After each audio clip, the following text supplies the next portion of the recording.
नमस्कार साथीहरू, आजको नयाँ एपिसोडमा साथीहरू तपाईहरुले OnePix नेपालको फेसबुक पेज र युट्युब च्यानलमा हेरिरहनु भएको छ। आजको एपिसोडमा प्रदेश लोकसेवा आयोग लुम्बिनी प्रदेशले फेरि अर्को विज्ञापन गरेको छ। प्रदेश निजामती सेवा अन्तर्गत नेपाल प्रशासन सामान्य प्रशासन समूह साइट स्तर 5औं तथा 4औं तहका अपराविधिक पदहरूको विज्ञापन खोलेको छ। 2078 भाद्र 25 गतेको विज्ञापन रहेको छ। गएको शुक्रबार मात्र विज्ञापन खोलेको छ।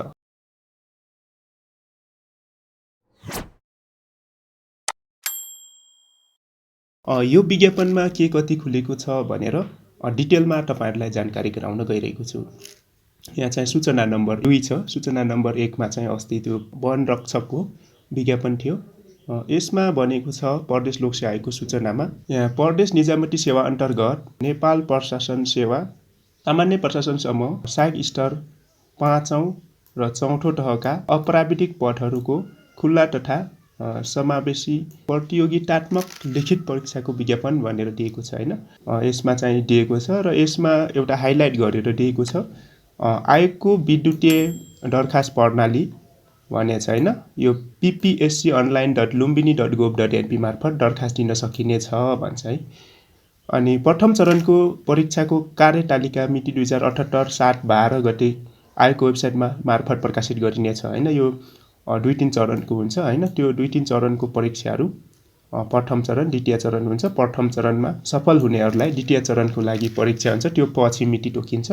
7-12 गतेको आयोगको वेबसाइटमा त्यो जानकारी आउनेछ। सूचना नम्बर 2 मा के छ भनेपछि यहाँ हेर्नु होला प्रशासन तर्फ भन्छ हैन। यो विज्ञापन कोड अगाडि छ अनि नेपाल प्रशासन सामान्य प्रशासन समूह सबै त्यहीमा छ र खुलामा कति छ मागपत्र संख्या 4 जना, महिलामा 1 जना, आदिवासी जनजातिमा 1 जना र मधेसीमा 1 जना छ। अपाङ्ग तथा पिछडिएको क्षेत्रमा छैन। कोटा निर्धारण गर्ने बेला प्रतिशत पुगेन गरेर कुल जम्मा 7 जनाको विज्ञापन चाहिँ साइट स्तर 5औं तहमा रहेको छ। अब अर्को विज्ञापन चाहिँ सूचना नम्बर 3 भन्छ हैन। सूचना नम्बर 3 मा पनि यो चाहिँ साइट स्तर सामान्य प्रशासन समूहकै हो।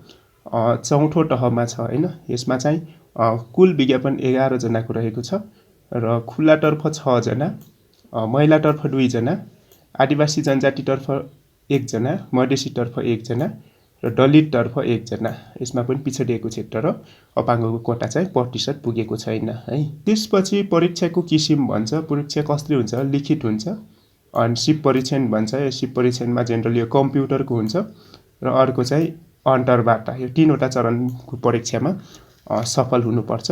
परीक्षा केन्द्र बुटोल भनेको छ हैन। बुटोलको छ। अनि यो परीक्षाको माध्यम भन्छ हैन। परीक्षाको माध्यम भाषा नेपालीमा भनिन्छ वा अंग्रेजी अथवा दुवैमा पनि हुन सक्ने छ भन्छ हैन। अनि त्यसपछि दरखास्त दस्तुर भन्छ। यो दरखास्त दस्तुर 5औं तहको लागि रु 500 रहेको छ र समावेशी समूहतर्फ चाहिँ प्रत्येक समूह बराबर 250 फेरि थप शुल्क लाग्ने छ। मानिलिउँ तपाईँ महिला हुनुहुन्छ र खुलातर्फ पनि र महिलातर्फ पनि दरखास्त दिनुभयो भने रु 500 चाहिँ खुलातर्फको हो र प्लस त्यसमा चाहिँ 250 जोडेर जम्मा 750 चाहिँ तपाईले बुझाउनु पर्ने हुन्छ र यो 250 चाहिँ तपाईको महिला समूहको लाग्ने छ र चौथो तहको लागि 400 रहेको छ दरखास्त खुलाको लागि। अनि त्यसपछि समावेशीमा जस्तै तपाई महिला हुनुहुन्छ भने थप एक्स्ट्रा 200 गरेर 600 बुझाउनु पर्ने छ। यदि तपाई अरु समूह अन्तर्गत पर्दै हुनुहुन्छ भने प्रत्येक समूहको 200 थपिँदै जानेछ। मानिलिउँ तपाई जनजाति हुनुहुन्छ र महिला पनि हुनुहुन्छ भने खुलाको 400 भो अनि महिलाको 200 अनि अर्को जनजातिको 200 गरेर 800 रुपैयाँ फी बुझाउनु पर्ने हुन्छ। अनि फी बुझाउने बेला चाहिँ के भनेछ भनेर दरखास्त दस्तुर बुझाउने स्थान भन्छ प्रदेश लोकसेवा आयोग लुम्बिनी प्रदेशको मुकाम बुटोलको। यो कार्यालयको चाहिँ एकदम महत्त्वपूर्ण हुन्छ। तपाईहरुले अनलाइनबाट पेमेन्ट गर्ने बेला पनि र ब्याङ्कमा भाउचर भर्ने बेला पनि यो कार्यालय कोड दिएको छ।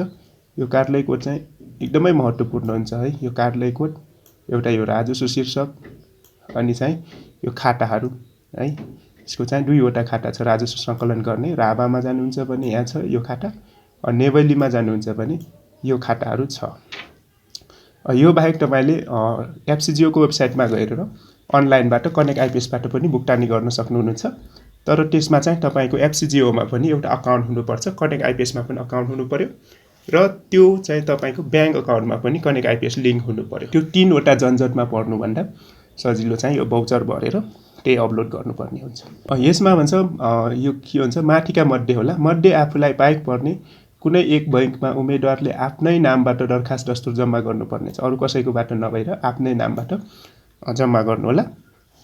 यहाँ चाहिँ अर्को छ दरखास्त दस्तुर बुझाउने अवधि भन्छ। दरखास्त दस्तुर तोकिएको मितिभित्रै बैंकले तोकेको समयमा बुझाइ अपलोड गर्नुपर्ने छ भन्छ हैन। त्यो भाउचर चाहिँ तपाईको मास्टर आइडी राखेर अपलोड गर्नुपर्ने हुन्छ। दरखास्तको माध्यम भन्छ है।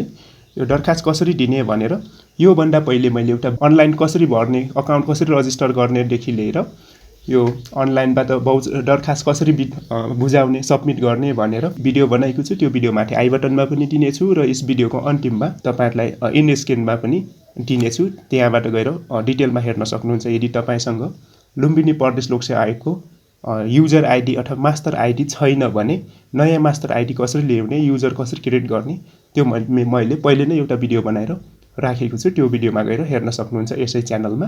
त्यसपछि दरखास्तको माध्यम भनेको छ हैन। आयोगको विद्युतीय दरखास्त प्रणाली ppsconline.lumbini.gov.np मार्फत दरखास्त बुझाउन सकिनेछ भन्छ हैन। विद्युतीय दरखास्त पेश गर्ने उम्मेदवारले माग गरेको अनुसारको सम्पूर्ण विवरण भरी नागरिकता दरखास्त दिने पदको लागि आवश्यक न्यूनतम शैक्षिक योग्यताको प्रमाणपत्र, समावेशी समूहमा दरखास्त दिने उम्मेदवारको हकमा समावेशी विवरण खुल्ने कागजात, हालसालै खिचेको पासपोर्ट साइजको फोटो, हस्ताक्षर र दस्तुर तिरेकै भाउचर, माथि उल्लेखित मास्टर आइडी भन्छ हैन। तब यो धेरै साथीहरुले अस्ति चाहिँ वनरक्षकको कुरामा यो मास्टर आइडी लेख्न बिर्सेछौं भनेर मलाई थुप्रै कमेन्ट आएको छ। यो चाहिँ नबिर्सिनु होला। त्यहाँ चाहिँ सबमिट गर्ने बेला नै मास्टर आइडी लेख्नुभयो भनेर सोध्छ। तपाईहरुले त्यो पनि नहेरेर उले दिएको सोधेको चाहिँ कन्फर्मेसन नोटिसलाई बेवास्ता गरेर जबरजस्ती सबमिट गरिदिनुहुन्छ र पछि मैले बिग्रियो भन्नुहुन्छ। त्यो चाहिँ सुरुमै उले दिएको इन्स्ट्रक्सनहरु, त्यहाँ सूचनाहरु, त्यहाँ जानकारीहरु त्यो अनुसार फलो गर्दै जानुभयो भने तपाईको कहिले कहीँ पनि कसैको सहयोग नलिएर आफै बढ्नुहुन्छ र त्यो पनि 100% सही तरिकाले र चाहिँ लेखी जेपीजी या पीडीएफ फर्मेटमा तोकिएको भन्छ। पीडीएफ र जेपीजी फर्मेटमा अपलोड गर्ने भनेछ। अनि त्यसपछि दरखास्त दिने म्याद कहिले छ भनेपछि दरखास्त दिने अन्तिम मिति भन्छ हैन। 2078 6 14 गतेसम्म सिंगल दस्तुर लाग्छ। त्यसपछि र डबल दस्तुरमा चाहिँ तपाईको 2078 6 22 मा छ हैन।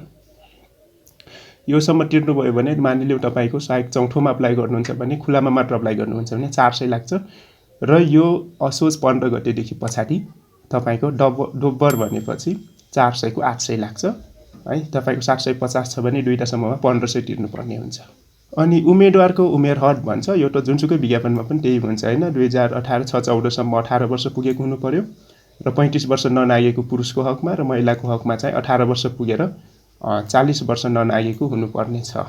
अन्तरबाट अघिका परीक्षाका कार्यक्रम र अन्तरबाट हुने मिति लिखित नतिजा प्रकाशित हुँदा सूचना गरिनेछ हैन। पदमा रही गर्नुपर्ने काम भन्छ हैन। सेवा समूहले तोकेको अनुसार प्रदेश सरकारले तोके बमोजिम हुनेछ। सेवा सुविधा प्रदेश कानुन बमोजिम हुनेछ। सेवा समूह सञ्चालन गर्ने लुम्बिनी प्रदेश सरकारको मन्त्रालय भन्छ हैन। आवश्यक न्यूनतम शैक्षिक योग्यता है। तपाईको शैक्षिक योग्यता न्यूनतम के कति चाहिन्छ भन्छ हैन। 5औं तहको लागि हैन। यो संघतिर भइदियो भने यो चाहिँ सुब्बा सरह हुन्छ। नायब सुब्बा भन्छ, नासु भन्छ। तपाईले सुन्नुभएको होला सुब्बा। त्यो तहकै हो 5औं तह प्रदेश तहगत रूपमा। एउटा श्रेणीगत रूपमा राजपत्र अङ्कित प्रथम श्रेणी नासु सरहको हुन्छ। एउटा चाहिँ 5औं तह भन्छ। यो चाहिँ यो ऐनले तोके बमोजिम भनेर छ हैन। अनि यो विभिन्न ऐनहरु छ र तपाईको योग्यता चाहिँ यहाँनेर मान्यता प्राप्त शिक्षण संस्थाबाट प्रवीणता प्रमाणपत्र तह वा सोसह उत्तीर्ण भन्छ हैन। तपाईको 10+2 भन्छ हैन +2 र यहाँ चाहिँ नोट लेखेको छ एउटा इम्पोर्टेन्ट। यो नोट के भनेछ भने ग्रेडिङ प्रणाली लागू भए पश्चात प्रवीणता प्रमाणपत्र तह वा सोसरह भनेको +2 परीक्षा पास हुने बेला तपाईको +2 को ट्रान्सक्रिप्ट वा ग्रेड सिट होला। त्यसमा के भन्छ उम्मेदवारको हकमा सीजीपीए भन्छ हैन। यो क्युमुलेटिभ ग्रेड एभरेज पोइन्ट भन्छ हैन।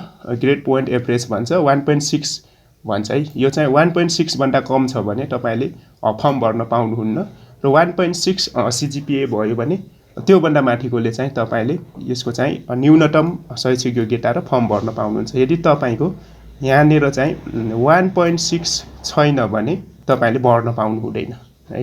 यो तपाईँ चाहिँ योग्य हुनुहुन्न र 18 वर्ष पुगे हुनु पर्यो। अर्को चौथो तहको लागि पनि त्यस्तै छ, माथि नियम त्यही हो। एसएलसी भन्छ हैन, मान्यता प्राप्त शिक्षण संस्थाबाट तपाईको एसएलसी वा 16 र उत्तीर्ण भन्छ हैन, एसएलसी तह अथवा एसई होला हैन। अनि ग्रेडिङ प्रणाली लागू पश्चात एसएलसी वा 16 र परीक्षा उत्तीर्ण एसएलसी वा 16 र भनेको तपाईको अरु कुनै होला, टीएसएलसी यता होला। त्यसपछि तपाईको चाहिँ एसई होला 16 र भनेको। उम्मेदवारको हकमा जीपीए 2 हुनु पर्यो है, प्लस 2 मा 1.6 हुनु पर्यो र एसई मा 2 हुनु पर्यो। ग्रेड पोइन्ट एभरेज भन्छ यो चाहिँ तपाईको चाहिँ न्यूनतम अप्लाई गर्नको लागि जीपीए 2 हुनु पर्यो र प्लस 2 को लागि 1.6 हुनु पर्यो। यो दुईटा छ भने यदि तपाईँ प्लस 2 पास हुनुहुन्छ भने दुईटैमा अप्लाई गर्न पाउनुभयो, चौथो र पाँचौं। यदि तपाईँ एसई मात्र पास हुनुहुन्छ र 18 वर्ष पुग्नु भएको छ भने चौथो तहमा अप्लाई गर्न सक्नुहुन्छ। अनि त्यसपछि यहाँ चाहिँ समावेशी समूहका विज्ञापनमा दरखास्त दिने उम्मेदवारहरूको लागि विशेष निर्देशन भन्छ। समावेशीमा जस्तै खुल्ला बाहेक तपाईको महिला, आदिवासी जनजाति भन्ने छ हैन। यहाँ चाहिँ हेरौँ के भनेछ भनेर। आदिवासी जनजातिको हकमा नेपाल आदिवासी जनजाति उत्थान राष्ट्रिय प्रतिष्ठान ऐनमा सूचीकृत भएको जातिको हकमा सोही सूचीको आधारमा तर नेपाल आदिवासी जनजाति उत्थान राष्ट्रिय प्रतिष्ठान ऐन सूचीकृत भएको जातिभित्र एकभन्दा बढी थरहरू भएमा प्रमुख जिल्लाधिकारीबाट सूचीकृत भएको जातिभित्रको थर बनी प्रमाणित गराएर कागजात गर्ने भन्छ। यो चाहिँ आदिवासी जनजातिको एउटा तपाईको स्थायी ठेगाना भएको जिल्ला प्रशासनले दिन्छ। त्यहाँ गएर तपाईको वडा कार्यालयबाट एउटा सिफारिस लड जानु होला। त्यो सिफारिस साथ फेरि जिल्ला प्रशासनमा गएर एउटा व्यक्तिगत निवेदन दिनुपर्ने हुन्छ। त्यो निवेदन दिएपछि जिल्ला प्रशासनले यो आदिवासी जनजातिको सिफारिस दिन्छ है। अस्तिको भिडियोमा तपाईहरुले यो कहाँबाट ल्याउनुहुन्छ के भनेर साथीहरुले सोधिरहनु भएको थियो, त्यही भएर मैले जानकारी गराएँ। मधेसीको हकमा नेपाल सरकारले नेपाल राजपत्रमा सूचना प्रकाशन गरी तोकिया बमोजिमको संस्थाबाट मधेसी भनी प्रमाणित गरेको कागजात वा प्रमुख जिल्ला अधिकारीबाट मधेसी भनी प्रमाणित गरेको कागजात भनेर भयो हैन। त्यो राजपत्रमा तोकेको वा प्रमुख जिल्ला अधिकारी तपाईको जिल्ला प्रशासनबाट तोकेर ल्याएको हुनु पर्यो। अनि दलितको हकमा राष्ट्रिय दलित आयोगबाट सूचीकृत भएको जातिको हकमा सोही सूचीको आधारमा तर राष्ट्रिय दलित आयोगबाट सूचीकृत भएको जातिभित्र एकभन्दा बढी थरहरू भएमा प्रमुख जिल्ला अधिकारीबाट सूचीकृत भएको जातिभित्रको थर भनी प्रमाणित गरेको कागजात हुनु पर्यो हैन। अनि तल चाहिँ दस्तावेज नोट दिएको छ।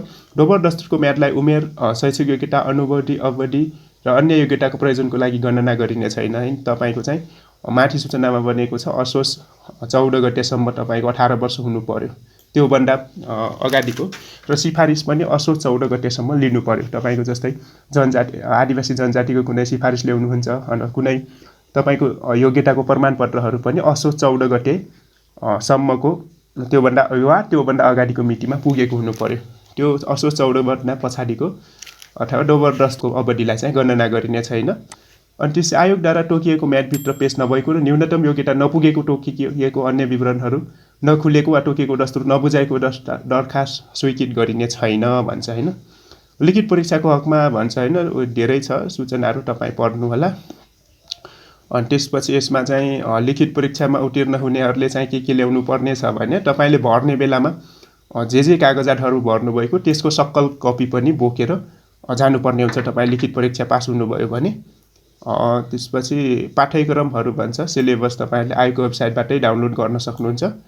यहाँ चाहिँ भ्याक्सिन मध्यनजर सबै छ। अनि तपाईलाई फर्म कसरी भर्ने भनेर युजर म्यानुअल पनि छ। त्यो युजर म्यानुअल अनुसार मैले चाहिँ एउटा भिडियो पनि बनाएर राखेको छु। वन रक्षकको विज्ञापन खुल्ने बेला एउटा लामै भिडियो 35-40 मिनेटको भिडियो बनाएर यसै च्यानलमा अपलोड गरेको छु। मेरो पछाडिको भिडियोहरुमा गएर हेर्नुला र यो भिडियोको अन्तिममा राखिदिनेछु। र फर्म कसरी भर्ने भनेर यहाँ एउटा चाहिँ इम्पोर्टेन्ट नोटिस दिएको छ। त्यसपछि यहाँ चाहिँ नोटिस हेरौँ पहिले। यो राजस्व.fcgo भन्छ, यो मैले निकाको वेबसाइटबाट लगइन गरेर विद्युतीय माध्यमबाट पनि राजस्व भुक्तानी गर्न सक्नुहुनेछ भने हैन। यो चाहिँ तपाईको चाहिँ 3 वटा अकाउन्ट भइदियो भने मात्र लगइन गर्न पाउनुहुनेछ। पहिलो कुरा तपाईको ब्याङ्क खाता हुनु पर्यो। त्यो ब्याङ्क खातामा कनेक्ट आइपीएस खाता हुनु पर्यो र कनेक्ट आइपीएस खाता भएर मात्र हुँदैन, त्यो ब्याङ्कमा लिङ्क गरेको हुनुपर्छ। त्यो ब्याङ्कले गरिदिन्छ। त्यो लिङ्क गरिसकेपछि फेरि यो fcgo.gov.np मा पनि एउटा अकाउन्ट बनाउनु पर्ने हुन्छ। यो 3 वटा अकाउन्ट भइदियो भने मात्र तपाईले यहाँबाट विद्युतीय प्रणालीबाट भुक्तानी गर्न सक्नुहुनेछ। यो अलि अप्ठ्यारो छ है।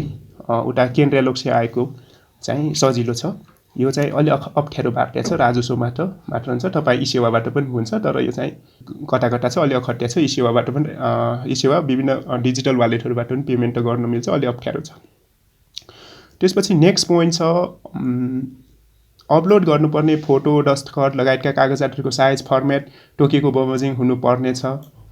सकल कागजातबाट स्क्यान भएको हुनुपर्ने छ। कागजात नबुझिने भएमा दरखास्त अस्वीकृत हुनेछ हैन। तपाईले एकदम क्लियर गर्नुहोला। मोबाइलबाट भर्नुहुन्छ भने क्याम स्क्यानरले एकदम राम्रो स्क्यान गर्छ हैन। त्यसमा अलिकति विज्ञापनहरू त आउँछ, तर पनि तपाईँ हामीलाई फ्रीमा चलाउने चाहिँ त्यो एकदम राम्रो छ। मैले पनि त्यो युज गरिरहेको हुन्छु क्याम स्क्यानर। तपाईँहरूले कसरी गर्ने भनेर सोध्नुहुन्छ भने म क्याम स्क्यानरबाट कसरी डकुमेन्टहरू स्क्यान गर्ने भनेर एउटा डेडिकेटेड भिडियो बनाइदिनेछु। कृपया कमेन्टमा, यसै भिडियोको कमेन्टमा भन्नुहोला। यसपछि यसमा चाहिँ तेस्रोमा चाहिँ अस्तिको विज्ञापनमा धेरै साथीहरूले मलाई चाहिँ सोधिरहनु भएको थियो, बैंकमा भाउचर भर्दा बुझेर मात्र भर्नुहोला, पहिले बुझ्नुहोला कसरी कन्फर्म छ हैन। प्राय तपाईहरुको ब्याङ्कमा चाहिँ काउन्टरमा कतै नोटिस बोर्डमा हेर्नुहोला कसरी भर्ने भनेर एउटा नमुना भरेर देखाइदिएको हुन्छ। पहिलो कुरा त्यहाँ हेर्नुहोला नोटिस बोर्डमा, नभए सीएसडीमा गएर सोध्नुहोला, त्यसपछि मात्र भर्न सुरु गर्नुहोला। तपाईले कहिलेकाहीँ अब मान्छेले सबै काम कहाँ जाने हुन्छ र हैन, गर्दै जाँदा पर्फेक्ट हुने हो। त्यो चाहिँ राम्रोसँग बुझेर भर्नुहोला। राजस्व भाउचर भर्नुपर्ने छ। खाता नम्बर, कार्यालय कोड तथा राजस्व शीर्षक अनिवार्य उल्लेख भएको हुनुपर्ने छ। यो भनेको यसमा चाहिँ माथि दिएको छ, यो भनेको है कार्यालय कोड भनेको यो हो, राजस्व शीर्षक भन्छ हैन। त्यसपछि यो ब्याङ्क खाता नम्बर, यो तीनटा चाहिँ एकदमै चाहिँ हुनुपर्ने हुन्छ। कार्यालय कोड, राजस्व शीर्षक र तपाईँ राभामा भर्नुहुन्छ भने यो खाता र नेवलीमा भर्नुहुन्छ भने यो खाता। यसरी गर्नुहोला। र आजको भिडियो यति नै बनाएँ। तपाईहरुले भिडियो अन्तिमसम्म हेरिदिनु भयो त्यसको लागि तपाईहरुलाई धेरै धेरै धन्यवाद।